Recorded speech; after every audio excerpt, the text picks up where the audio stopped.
Part 1. The DC Universe and Multiverse. Hey guys, before we get the superhero party started, let's first check out the universe that these characters inhabit. At first glance, it seems very similar to our own. Most of the stories take place on Earth, and history has generally progressed in much the same way as it has for us. That is up until the late 1930s, when these characters are first created and burst to life in the pages of DC Comics. But before we get to the nitty-gritty of just how the DC Universe works, let's first briefly examine the history of comics, and how that has affected the storylines and characters we know and love. Now, since superhero comics have been around since the year 1938, comic book creators and historians have since divided the years into 4 distinct eras, known as the Golden, Silver, Bronze, and Modern Ages. Starting with the Golden Age, which includes all the comics published from 1938 to the end of 1955, our first dose of superheroes aren't all sunshine, freedom, and the American way. Instead, many of these comics were influenced by the gritty, violent, and sexually scandalous pulp novels of the time. And then later, the bloody reality of World War II. This can be seen mostly in the genre comics of the 1950s. That is, anthology comics, specializing in crime, suspense, horror, and even romance stories. Horrific crimes, gore, and sexualized violence were the bread and butter of the crime and horror comics. So when the parents of these children reading these comics found out just what their kids were into, the backlash was pretty brutal. The parents of the 1950s became worried that these comics were corrupting their children, turning them into rebellious juvenile delinquents. Though it was probably just hormones. In an effort to break these comics' hold on their kids, members of the public began to burn comic books in public gatherings. And of course, like every reactionary movement, this quest to bring down comics found a leader in the psychiatrist Frederick Wertham. Wertham's book, Seduction of the Innocent, solidified these beliefs by blaming the violence and depravity portrayed in comics as a cause for society's ills. Now, this being the 1950s, other supposed horrors to be found in comics included feminism and perceived homosexuality. So, obviously this guy wasn't the most progressive, but then, what did we expect? Unsurprisingly, these ideas gained huge support, and led to the creation of the Comics Code Authority, which put restrictions on what could be portrayed in comics.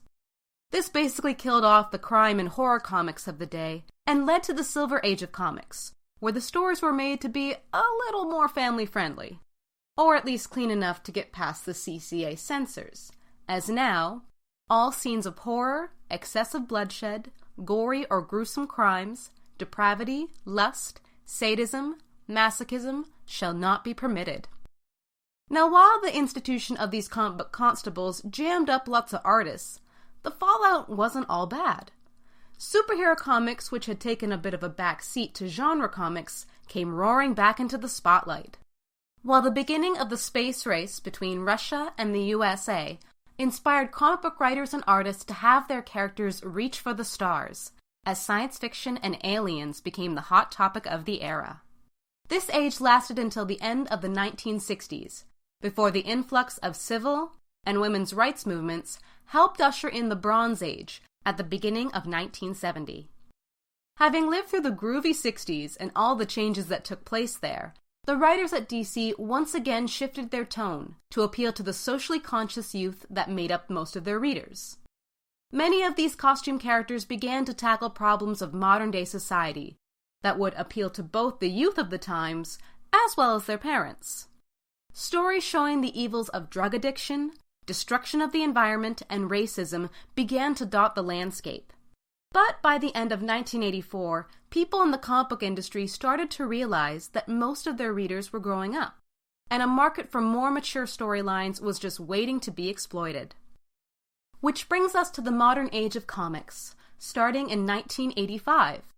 Here, many of the writers and creators of comics shrugged off the approval of the Comics Code Authority in order to tell the grittier and more mature stories that would keep their readership happy.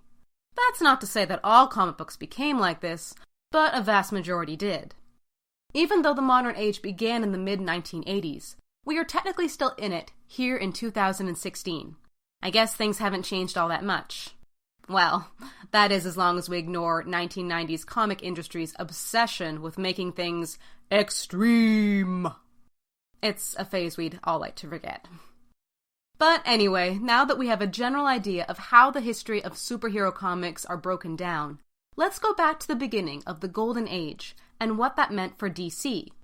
DC Comics, known back then as simply Detective Comics, reinvented comics forever, originating the concept of the superhero as we know it today, with the publication of Action Comics #1, which introduced the world to Superman. Faster than a speeding bullet, more powerful than a locomotive, able to leap tall buildings in a single bound.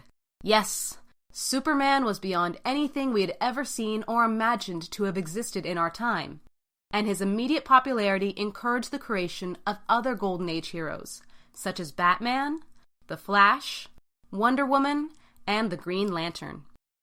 These heroes had captured the hearts and minds of their readers. I mean, what could possibly be better than cool characters with their superpowers and amazing skills? Well, how about a whole team of them? Several of these characters, along with others, would go on to form a superhero team known as the Justice Society of America. Now, I'm sure a bunch of people are yelling at their screens right now and saying that I'm wrong, and that these characters belong to the Justice League of America, not the Justice Society. Well, we're both right. But how does that work? The answer is the multiverse, because DC likes to make things complicated. So let's rewind for a second to help me explain. As we mentioned before, the tone of comic books changed with society, along with the hiring of new artists and writers.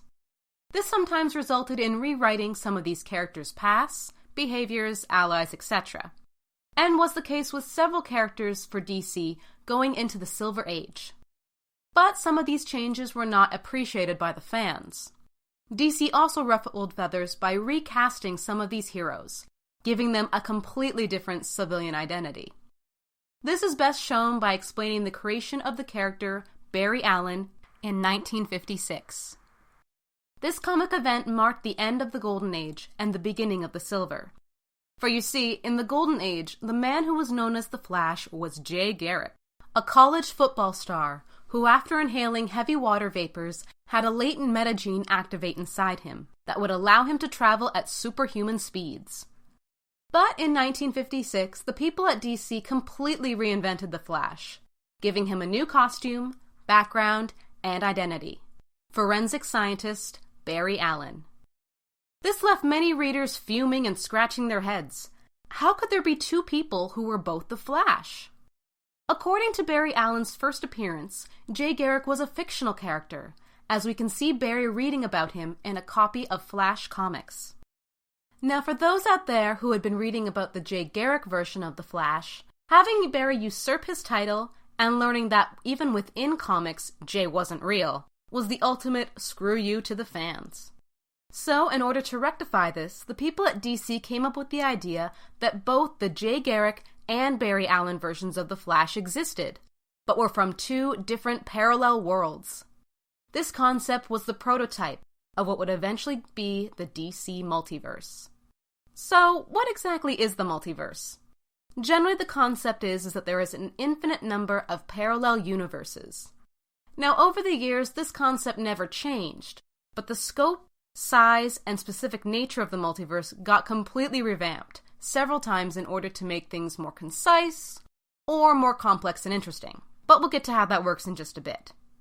Now, DC first referred to this idea as there were multiple versions of Earth, and depending on the choices made throughout history, some of the characters within the DC universe would be different, kind of like a choose-your-own-adventure book. These changes could be relatively small, such as a different design for a hero's costume, or much larger, such as with the identity of the Flash.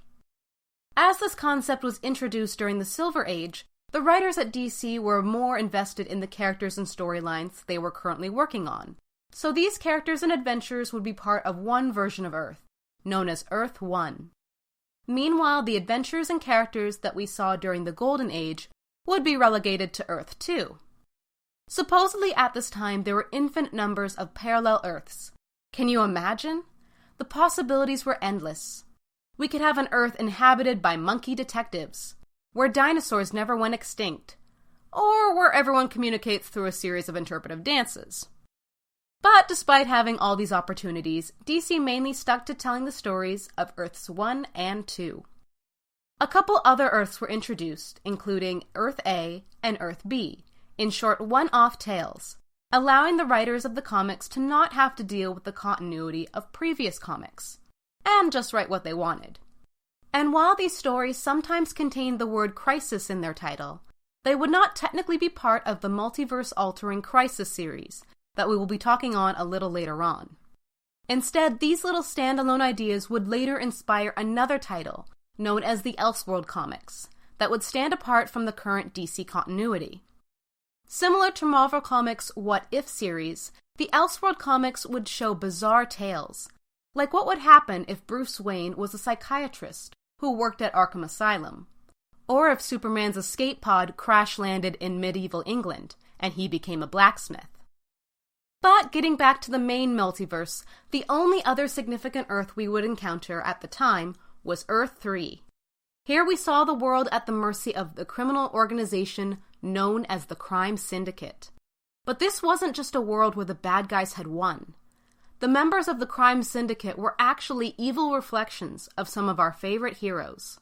These characters included Johnny Quick, the criminal version of the Flash, Owlman, the criminal version of Batman, Power Ring, the criminal version of Green Lantern, Superwoman, the criminal version of Wonder Woman, and Ultraman, the criminal version of Superman. But while these worlds were separate from one another, this didn't mean that everyone stayed on their side of the multiverse. Several times the writers at DC would have these characters from Earth 1 visit Earth 2, or Earth 3, or vice versa. These crossover event comics came to be known as the Crisis series, as each of these world-altering stories contained the word crisis in their title, though there were a couple universe-altering stories outside the Crisis series, including 52, Flashpoint, The New 52, and Convergence. However, for the point of this series, we're only going to focus on the storylines that alter the DC Universe continuity. Those being Crisis on Infinite Earths, 0 Hour, Crisis in Time, Infinite Crisis, 52, Final Crisis, Flashpoint, The New 52, and finally Convergence. Coming to a head in 1985, things within the DC continuity had become a veritable mess. With multiple characters, storylines, and worlds now coexisting with one another, no character's backstory or even known abilities were completely consistent or reliable. So, in an effort to both downsize and start anew, the limited series Crisis on Infinite Earths was created. In this giant crossover event, heroes from all the different Earths and even different time periods were brought together to help stop the destruction of the multiverse. The person behind this collaboration was a cosmic entity known as the Monitor. One by one, all the many Earths were being erased from existence by a villain known as the Anti-Monitor, a seriously evil dude who wished to destroy the entire multiverse. Now, while our heroes were somewhat successful, having defeated the Anti-Monitor and avoided the complete destruction of the universe, the multiverse as we knew it ceased to exist. Almost all the characters from the various worlds were erased, along with every known version of Earth. So how could this be considered a win? Well, in the chaos of all this destruction, a single universe was formed, with an Earth simply known as New Earth at its center. On New Earth there would be new, but somewhat familiar versions of the characters from the Golden, Silver, and Bronze Ages, allowing for their stories to begin anew in modern times. As for the few remaining characters from the pre-Crisis universe, most returned to this new Earth with no memory of these events. Yet 4 individuals, Superman and Lois Lane from Earth 2, Superboy Prime from Earth Prime, and Alexander Luthor, son of Earth 3's Lex Luthor, retreated to a Paradise Pocket dimension to spend the rest of their days. So what was the result of this story? First off, it allowed the writers at DC to put their popular characters into a more modern setting, without having to worry about continuity errors. Second, they could now make a singular consistent lore starting from the beginning, cutting back on confusion caused by multiple versions of the same character. This also allowed them to retool some of these characters' origins to better serve the desire for more serious storylines, or to straight up erase the annoying and unpopular characters from DC's roster. Need we bring up Batmite? Finally, it also allowed them to put the characters from the Golden Age alongside those of the Silver and Bronze Ages in the same timeline and universe to create one harmonious new world. And for the most part it worked. Granted, there were some standalone stories that would completely disregard the continuity of this new Earth, but these stories were marked as Elseworld stories, to let the readers know that they were not part of the current comics. But, of course, because this is DC, things couldn't stay simple. In 1994, DC published a new Crisis story, 0 Hour, Crisis in Time. Now, while Crisis on Infinite Earths shook up the condition of the physical universe, 0 Hour messed with the timeline of the New Earth continuity. In the story, the heroes of New Earth are faced with a new threat in the form of the villain Extant, who appears to have caused a wave of entropy to wash over the time stream, not only causing people from the past and future to appear out of their own time, but for the time stream itself to be eaten away, starting from both the very end and the very beginning of time, working towards the 20th century. While the members of the newly reintroduced Justice Society fell under Extant's power, a small group of heroes, along with the help of the Linear Men, Wave Rider, and Rip Hunter, are able to stop the procession of the entropy, at least for a moment. When pockets of the remaining timeline begin to disappear, we learn that the true mastermind behind this attack on the time stream is the former teammate, Hal Jordan, better known as Green Lantern. However, this is not the man they knew. Driven to the edge by the destruction of his hometown, Coast City, during the Reign of Superman storyline, this Hal Jordan has fallen prey to his doubts, which allowed Parallax, the cosmic being of fear, to possess him and influence his actions. With the new powers given to him by Parallax, he not only took on the name of the being, but planned to remake this destroyed timeline, fixing all of the mistakes along the way, making it so heroes who had fallen never died, that battles lost were won, and that Coast City had never been destroyed. Now, while this all might sound like a heroic thing to do, Hal had destroyed and even killed other heroes in his quest to remake history anew. So, of course, the rest of the remaining DC superhero crew moved to stop him. And while they were able to stop Parallax, the timeline still needed to be rebuilt. So, with the combined efforts of Wave Rider and the young hero Damage, and a few others, this group was able to remake the timeline of this world. Though not everything was exactly the way it had been. But luckily, any changes that happened were either good, very subtle, and only used to fix the remaining plot holes left by Crisis on Infinite Earths. With all the inconsistencies seeming to be rectified, you would think that DC would just continue to write stories in this universe.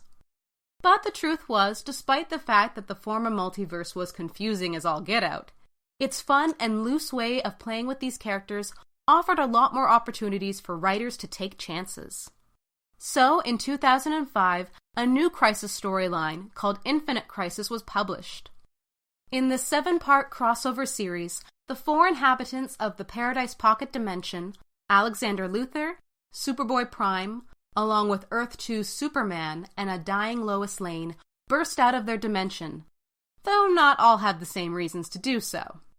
Earth 2's Superman has come to search for a way to save Lois, while Alexander and Superboy Prime had grown tired of their pocket dimension, and worked to create their perfect world, regardless of what it might do to the inhabitants of the current New Earth universe. Alexander restores many of the alternate Earths, and begins to merge several of them, hoping to create his perfect world. However, his efforts are thwarted by the heroes of New Earth, and this short-lived multiverse is once again destroyed, appearing to leave only the New Earth that was present at the beginning of Infinite Crisis. Meanwhile, Superboy Prime, who had found the armor of the Anti-Monitor from Crisis on Infinite Earths, takes off to destroy the alien planet Oa, one of the oldest planets in the universe and headquarters of the intergalactic Green Lantern Corps. With the destruction of Oa, he plans to collapse the universe and recreate it using the Anti-Monitor's armor, with him as the only superhero. Some people just gotta be the center of attention. However, he is given a thorough beatdown and is systematically captured by the two Supermans of Earth 2 and New Earth. The destruction of the universe is once again avoided, and though we got a glimpse of a possible multiverse, we are still only dealing with the one Earth/universe. Or are we? A year-long weekly series following Infinite Crisis, simply called 52, which ran from 2006 to 2007, included a secret message from one of the writers, Dan DiDio, in his DC Nation column in the back of the Week 37 issue. The message spelled out by using the first letter of every third word read as this: "The secret of 52 is that the multiverse still exists." However, we would later learn that this was not the multiverse of infinite parallel worlds we were familiar with. First off, this new multiverse consisted of only 52 alternate universes/Earths. Secondly, the Earths we would eventually see were not identical to the Earths 1 and 2 that we remember from the Silver and Bronze Ages. But while this series confirmed there was a multiverse, it would be a couple years later, in 2008, before we would be reintroduced to it during another Crisis event, Final Crisis. What starts off as an investigation into the murder of one of the new gods soon devolves into an all-out war against the invasion of the armies of Darkseid, who have used the anti-life equation to take over the people of New Earth. However, at the same time, a bigger fight is taking place, as Superman is forced to use the solar energy in his cells to power a device called the Miracle Machine, in order to handle an even larger foe, Mandrak, the Dark Monitor. The machine, in response to Superman's wish for a happy ending, along with the help of many other heroes, makes an army of Supermen from across the multiverse appear to take on Mandrak. This army, along with the Green Lantern Corps and several other groups, lay an epic smackdown on the Dark Monitor and save their universe, though at the cost of some of their close friends. But I won't just spoil who just here. With the multiverse re-established, there were still a few tweaks that needed to be done in order to bring all of DC's intellectual properties together under the umbrella of the same multiverse. This was achieved during the comic event Flashpoint in the spring of 2011. In this story, the Barry Allen version of the Flash finds himself in an alternate timeline, where he is not the Flash, though he has memories of the original timeline we are now familiar with. Too bad he seems to be the only one. This timeline is much bleaker than the world he knew, as a war between the armies of Aquaman and Wonder Woman threatens to destroy the planet. Barry must find a way to restore his powers and undo what has happened. After a couple failed attempts, Barry regains his powers, and on the brink of the planet's destruction, discovers it was his own actions that brought about this alternate present. Missing his mother, Barry had traveled back in time and stopped her murder, thus altering the timeline. As he travels back in time to fix his mistake, Barry realizes he can see 3 different timelines. Each of these timelines corresponded with one of 3 different comic book universes. The first being for Vertigo Comics, an imprint of DC Comics, whose stories took place on Earth 13. The second for Wildstorm, a comic publisher's characters and worlds that had become part of DC Comics in 1999. And the final one for DC and the timeline of the New Earth. While on this journey to fix the past, Barry is contacted by a mysterious hooded figure, who would later be revealed to be the cursed immortal known as Pandora. She tells him that these 3 worlds were supposed to be one, and had been divided into 3 in order to weaken them against a coming threat, and must now be reunited. The universes of DC, Vertigo, and Wildstorm are then merged, creating a brand new DC universe, which included a new world continuity known as the New 52. The New 52 was developed as a fresh jumping-off point for new readers, as well as an opportunity to write some of these characters in new contexts. The launch of the New 52 was 52 new or revamped titles, all starting at issue 1. These titles obviously included fan favorites such as Batman, Superman, the Justice League, Wonder Woman, etc., but also included new titles brought in from the Wildstorm and Vertigo licenses, such as Midnighter, Stormwatch, Animal Man, and Constantine. All of these 52 titles took place on the same Earth, known as Earth Zero. But the truth is that Earth Zero is the new Earth we had already seen after Infinite Crisis, but was just tweaked by the changes caused during Flashpoint. Now all this destruction, recreation, and editing of the multiverse has probably left you super confused. What do all these changes mean? And what exactly does this new multiverse look like? Well, fear not, for in 2014, the artists and writers at DC gave us a map and explanation of just how this new multiverse works. So let's take a look. Here in the psychedelic rainbow sphere is all of the multiverse, with both its physical and metaphysical dimensions. In this multiverse, there are 52 known alternate Earths, numbered 0 to 51, that can be found in this red sphere called the Orrery of Worlds. Now all these worlds are alternate versions of Earth, and inhabit the same space. But the inhabitants of these worlds can't see one another, as these Earths vibrate at different frequencies. To explain, think of how you have all these channels on your television, but you can only view one channel at a time. You know that there are other channels, but because you're on the frequency for one, you can't see the picture of the others. That is, until you change the channel. It's not a perfect metaphor, but hopefully it gets the idea across. So what worlds are in the multiverse? Well, that's a big question, which we will answer in full in a later video, completely exploring the Orrery of Worlds. But for now, let's highlight a few of the most important ones that you should know. As I said before, Earth Zero, or New Earth, is the Earth DC Comics is currently following. It is home to all your faves: Batman, The Flash, Wonder Woman, and all the DC superstars. Earth 2 shakes things up a bit, having killed off the original Batman, Superman, and Wonder Woman, and having a new group of superheroes who have taken up the call for justice. Earth 3, like the one introduced during the Silver Age, houses the evil crime syndicate, complete with Ultraman, Superwoman, Owlman, Power Ring, and Johnny Quick.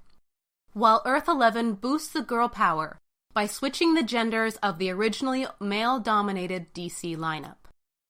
There are tons of other interesting and strange Earths to be found within the Orrery of Worlds, but the last one we want to highlight is World 33. On the opposite end of the Orrery from Earth 0, Earth 33 is actually the world that we inhabit. That's right, you heard right.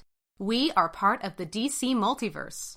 Though supposedly we too have a superhero, simply known as Ultra, who is a creation of ink and imagination. Every single reader of DC Comics helps power him, / is him. It's kind of hard to explain, as it is meta as all get out. But as you can see, a strange white barrier surrounds our world, which blocks us from knowing about the other Earths. That is, except through the reading of DC Comics. Earth Zero also has a strange but different halo around it. But at this time, we are unsure as to what this means. The space in between these different Earths is called the Bleed, described as a hyperdimensional fluid medium that allows for transportation between realities. Or for quick transportation within a single reality, the Bleed can only be navigated by the right equipment, like one of the Monitor's interdimensional carrier crafts. At the center of the Bleed is the Rock of Eternity, made up of 2 separate rock formations, one from heaven and one from hell. This layer that was built to hold the draconic demon, known as the 3 Faces of Evil, is home to the wizard Shazam, who bestowed Billy Baston with the power to transform him into Captain Marvel. Further in is the House of Heroes, a pan-dimensional satellite outside of normal time and space, which acts as a fixed-point base of operations, where the Monitors can send out teams of heroes out into the Bleed to help with whatever crisis has arisen. However, it should be noted that the Monitors don't live here, but in the Monitor Sphere, which we will get to a little later in this video. On the edge of the Bleed is Wonderworld, the world quarters of the long-lost Theocracy, a team of big-ass, gigantic primal superheroes, including Atom 1, and the blue speedster known as the Glimmer, just to name a couple. Surrounding the bleed is the Speed Force Wall, also known as the Speed of Light.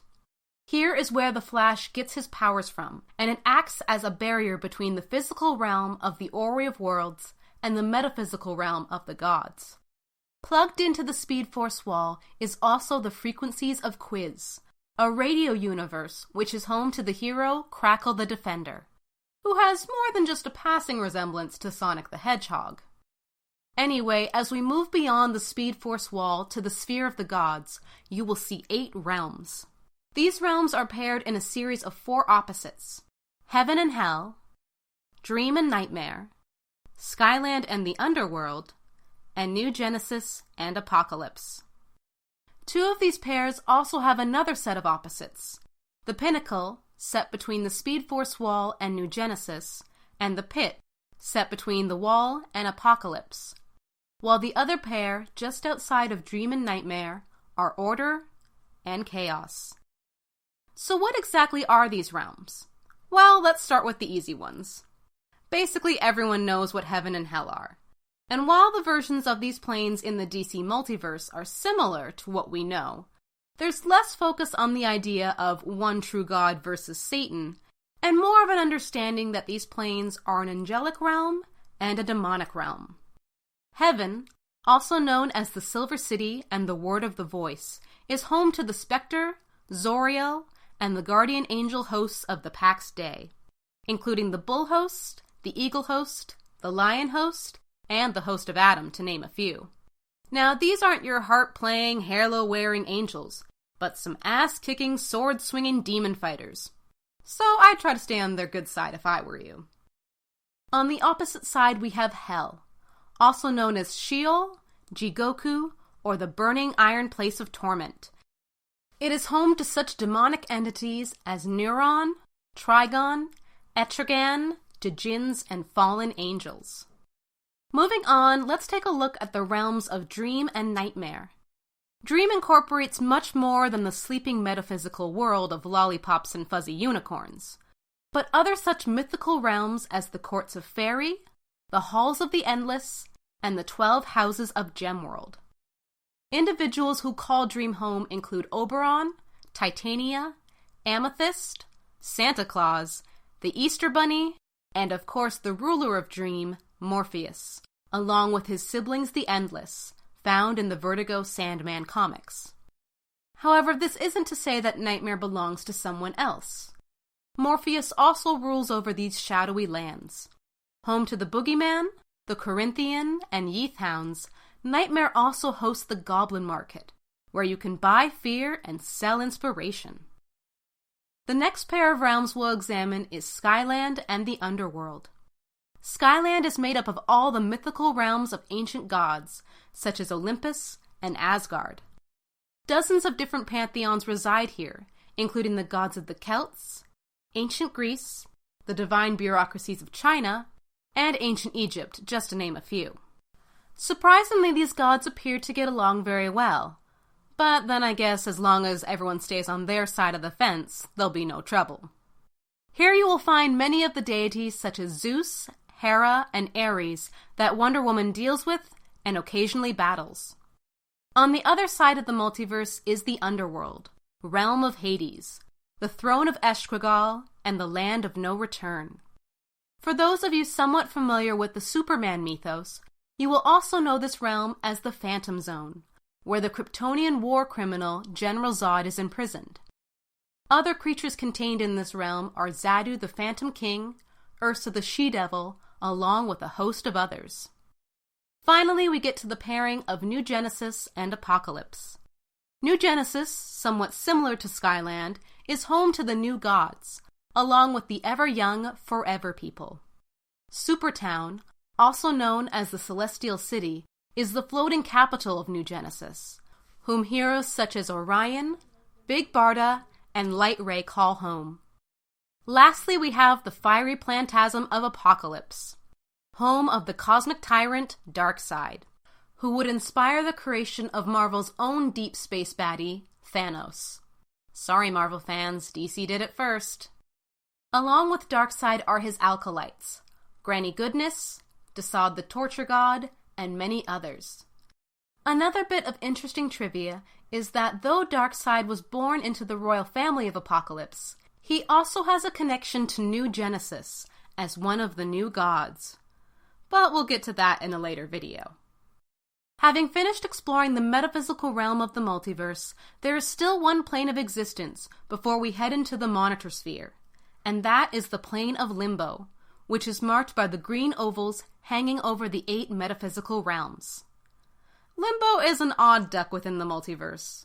Here, what is physical and what is simply memory begin to break down. Many heroes have passed through Limbo, though only the lost and forgotten call it home. Beyond Limbo is the Monitor Sphere, which, as you can probably guess, is home to the cosmic beings known as the Monitors. Now, from what we have already covered in the Crisis series, it seems that there have only been 3 Monitors: the Monitor, the Anti-Monitor, and the Dark Monitor. But in fact, there used to be countless numbers of the race. However, after the Crisis events of the past few decades, only 52 Monitors remained, each tasked with the safety and study of 52 different universes within the multiverse. But in the aftermath of Final Crisis, they appear to have retreated, as it was their interaction with the 52 worlds that led to the corruption of one of their own into being Mandrak. However, one Monitor, known as Nix Wotan, who had been exiled for a time, returns to New Earth to observe, not as a detached Monitor, but as a human inhabitant. That is until the next crisis arises during the Multiversity storyline. But as Multiversity technically doesn't change the makeup of the multiverse, well, at least not yet, we won't be discussing it in this video. Within the Monitor Sphere is the world of Nil, the result of the Overvoid's continuously evolving thoughts. This world is where the Monitors actually live, and are able to observe the other 52 Earths. The events of Final Crisis not only allow us to see this world, but also reveal that the Monitors are in fact celestial vampiric beings, who not only sustain themselves through consuming small amounts of the bleed, but also see themselves as descendants of the Overvoid himself. Now, some of you are probably asking, who exactly is the Overvoid? Well, without going into too much detail, the Overvoid, also known as the Overmonitor, is considered the first Monitor, a giant and vast cosmic intelligence. However, the multiverse of DC, as we have described it, is actually separated from this entity by the last item on the map, the Source Wall. The Source Wall is the final barrier and limit to the DC multiverse.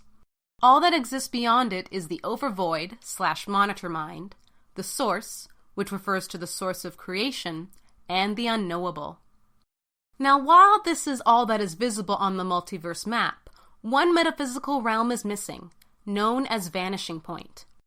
The reason it doesn't show up on the map is because it exists outside the normal space-time continuum. Time itself is its main realm, as it exists during the last possible moment of the universe. At the center of Vanishing Point is a floating fortress, the main operation base for the Linear Men, a group of heroes who police the time stream, including Rip Hunter, Matthew Ryder, and Leary Lee, among others. Here you can access all of history, including the universe/multiverses that existed before each of DC's crises. So there you have a general breakdown of what the DC multiverse looks like. But wait, what about Convergence? For those of you that don't know, Convergence is the name of a limited 8-part comic event in 2015 that, like the Crisis series, stood to change the face of the DC multiverse. In this story, several cities and the heroes there within, from all over the multiverse and the alternate timelines, who were on the brink of destruction, were plucked just moments from their doom and transported to a desolate planet. Here we see the Parallax version of Hal Jordan from the Zero Hour timeline, the Barry Allen from the Crisis on Infinite Earths timeline, the Kryptonian city of Kandor, the mystical kingdom of Skartaris, as well as the heroes of Earth 2 of the post-Flashpoint universe, who are the central figures in this story. There, these heroes are told they must fight the members of the other cities in a series of death matches to see which of the cities will be restored to their time and universe and be saved from their calamity. The messenger of this ultimatum is the being Telos, who is the planet made sentient by the AI Brainiac, and has been made the organizer of this horrific experiment by Brainiac's orders. The denizens of Earth 2 attempt to fight back against Telos, but after making the mistake of trusting the sorcerer Demos, they find themselves teaming up with Telos, as they must now stop the mad sorcerer, who has absorbed all the temporal energy from various captive time masters, and demands submission from all who remain on the planet. Banding together, the heroes and villains of these captured cities, along with Telos, defeat Deimos. But when Parallax kills him, all the temporal energy he had stored within him is released, and threatens to destroy the whole multiverse. Meanwhile, the people of Earth Zero, who have seen the planet Telos starting to take form in their universe, watch, unable to do anything, as it appears the multiverse will finally come to an end. Back on the planet, Brainiac, whom was found trapped at the center of the planet, is released, having agreed to help save the multiverse. Wave Rider channels the temporal energy into Brainiac for him to cleanly disperse. Yet Brainiac finds that the events of Crisis on Infinite Earths are stopping him from releasing the temporal energy and putting things back to the way they were. Barry Allen and Supergirl from the Crisis, along with Parallax, go back in time to fix the events of this crisis. That is, to make it so the multiverse isn't condensed down into one universe. How they do this is not really explained, nor is the exact fallout of their actions. All we are told is that they are successful, as the multiverse is reset, and Brainiac sends the various cities back to their times/universes, save for the group from Earth 2, whose world has already been destroyed. But in a twist of good luck, the planet of Telos is revitalized, and the heroes of Earth 2 are able to recolonize it, with the people who had already escaped the destruction of their Earth in a group of spaceships. So what exactly does this mean for the multiverse? In all honesty, we don't know. The multiverse was reset, but supposedly most would go back to the way it was. So, are there only 52 Earths/universes in the multiverse? Or are there infinite numbers as it was before the Crisis on Infinite Earths? We'll just have to wait and see. Though we encourage you to pick up a copy of Convergence yourself, and to come to your own conclusions. The end of Convergence also marked the end of the New 52 branding, but the continuity established during it would remain intact. So now that we have explored how the universe/multiverse was created, destroyed, and recreated by DC, we can move on to much less complicated matters. In the second part of our DC Primer, we'll be giving you a lesson in fictional geography, highlighting the important cities, countries, and planets unique to the DC characters and stories we will be exploring in this series. Thanks for watching, and be sure to subscribe to New World Slackers for a new episode of UnMasked every other week.